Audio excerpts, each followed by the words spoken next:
I think, has introduced 4 variations. The first one is that it found a way to reintroduce content.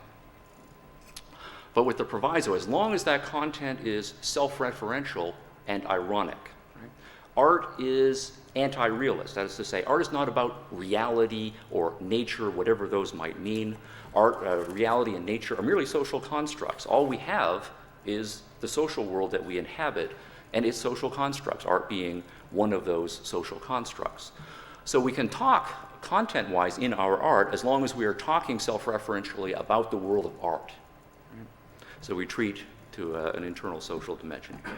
Secondly, postmodernism set itself to a more ruthless deconstruction of the traditional categories that the modernists had not fully eliminated.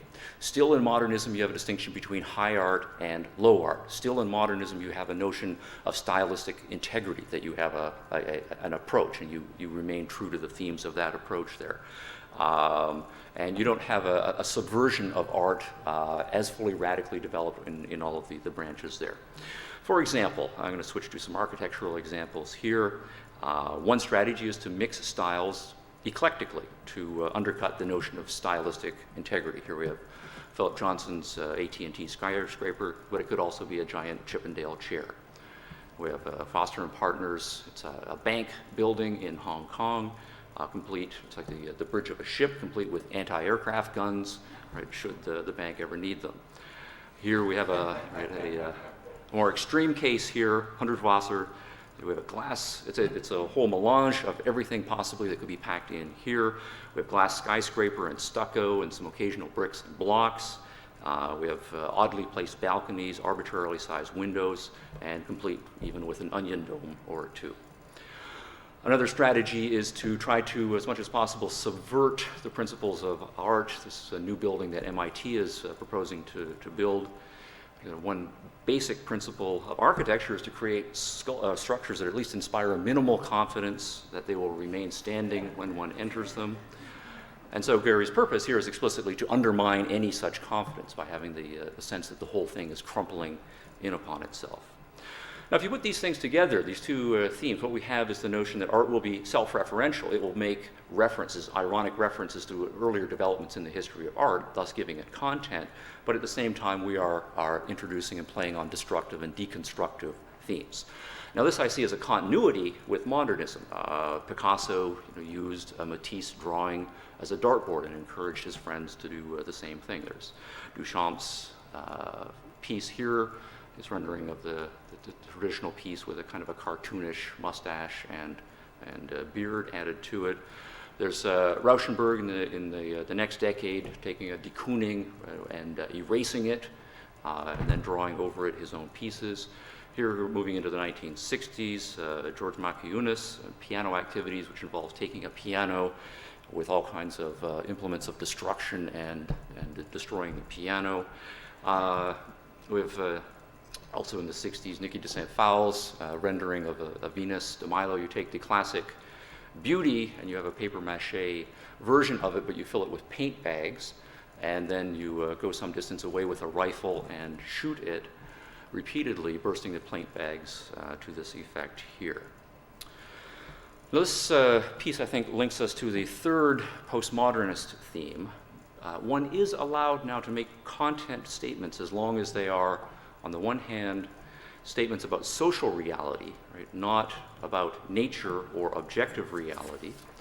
And secondly, they are narrower race, class, and gender statements rather than pretentious, traditionally universalist claims about something called the human condition here.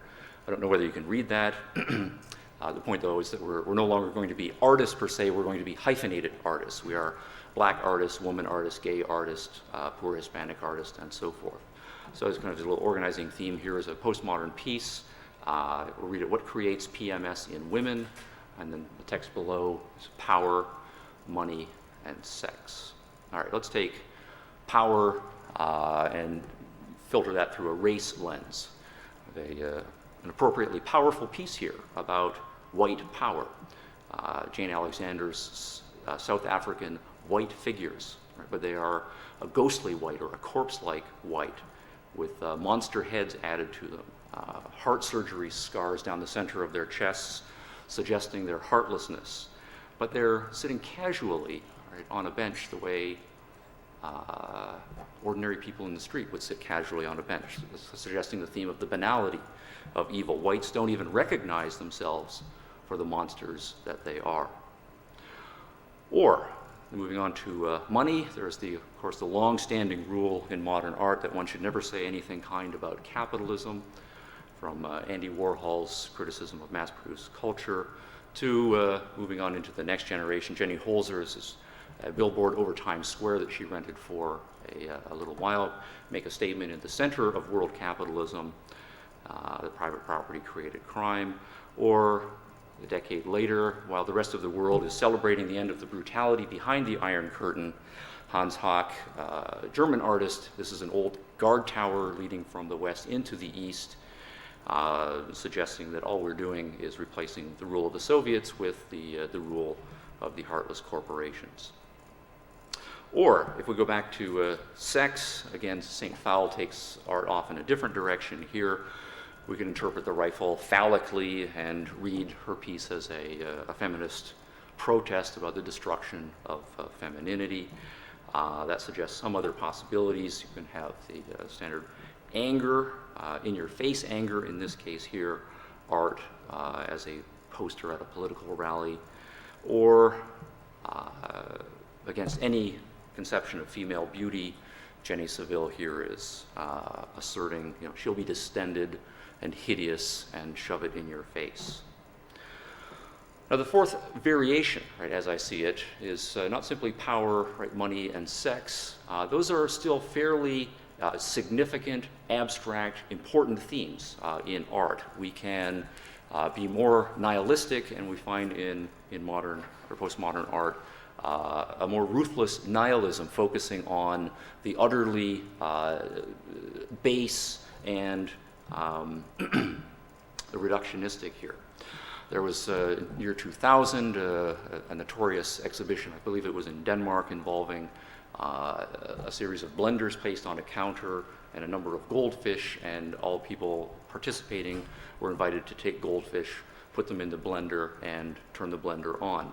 Art is a matter of taking life and reducing it to kind of indiscriminate liquid entrails. Marc Quinn's piece here is what he did was, over the course of many months, had his own blood removed by the usual means of blood donation and stored, and then he molds his own head out of the blood that he has stored up here. Man, in effect, as blood, right? That's kind of reductionism, rather, right, with a vengeance. Or we can return to sex again, but rather than any sense of protest against inappropriate forms of sexuality that women have been kept in their place, we take sex and reduce it to its basest possibilities. Alternate sexualities and fetishes, of course, over the course of the 20th century have pretty much worked over. But to be original, toward the end of the 20th century, we ask, and we have to ask, what has not yet been done? Well, one of the things that we have not done is sex involving children. Right? That's still taboo, so we go after that one here. Here we have a boy stealing money from his mother's purse. At the same time, he is looking at his mother, who, from the looks of it, is having an odd dream. Of course, if we've read Freud, perhaps this is not too shocking, the theme here.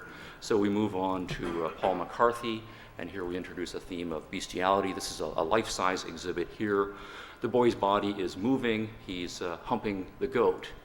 Right? So here we get a bonus pack. We have not only sex between humans and animals, we have child sexuality, and we have a bit of cultural commentary, because we've got Mr. kind of suburban dad with his hands paternally on the boy's shoulders, encouraging while the boy humps away. Or waste products. Again, there's a long continuity with modernism. We have Duchamp's urinal at the early part of the century. Kunst ist Scheiß, art is shit, was fittingly the motto of Dada. By the 1960s, Piero Manzoni here is canning labels exhibits and sells 90 tins of his own excrement.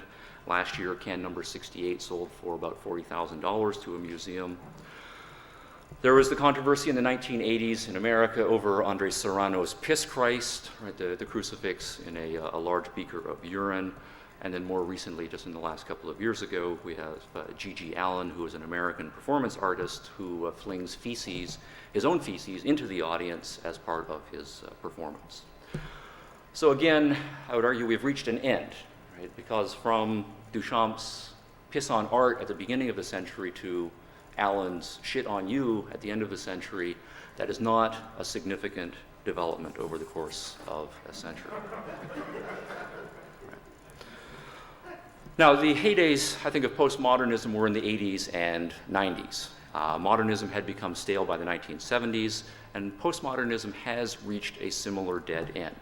There's a what next sense in the art world. Postmodernism was a game that was played out within the range of fairly narrow assumptions, and we are becoming, I don't think I'm speaking for myself here, weary of the same old minor variations. Right? The gross out has become mechanical, it's become repetitive, and it no longer grosses us out. So what next? Well, I think it is helpful to remember that modernism and postmodernism as a later development came out of a very specific intellectual culture of the late 19th century, and it has remained true to or stuck in those themes ruthlessly. But those obviously are not the only themes in the world. We would not know from the world of modern art that average life expectancy, for example, has doubled since Edvard Munch screamed. We would not know that diseases that routinely killed hundreds of thousands and millions of newborn infants every year have been eliminated. Nor would we know anything from the world of modern and postmodern art about the rising standards of living, the spread of democratic liberalism, emerging markets. We are, partly as a result of art, brutally aware of the horrible disasters of National Socialism and international communism, and art has a role in keeping us aware of those. But we would never know from the art world the equally important fact that those battles were won and brutality was defeated. And even entering more exotic territory, if we only knew the contemporary art world, we would never get a glimmer of the excitement of evolutionary psychology, Big Bang cosmology, genetic engineering, the beauty of fractal mathematics, and probably the more important theme that human beings are the kinds of beings who can do all of that kind of stuff. Artists and the art world should be at the edge. The art world now is marginalized, inbred, conservative. It is being left behind, and for any self-respecting artist, there should be nothing more demeaning than being left behind. The world is ready for a bold new move, but that can only come from those who are not content with spotting the latest trivial variation on the current themes. It can come only from those whose idea of boldness is not waiting to see what can be done with waste products that has never been done before. Artistic revolutions are made by a few key individuals. At the heart of every revolution is an artist who achieves originality, a novel theme, a fresh subject, the inventive use of composition, color, or figure that marks the beginning of a new era. Artists are gods, right? They create in their work a world, and they contribute to the creation of our cultural world. For those artists' contributions to reach that broader cultural world, others do play a crucial role.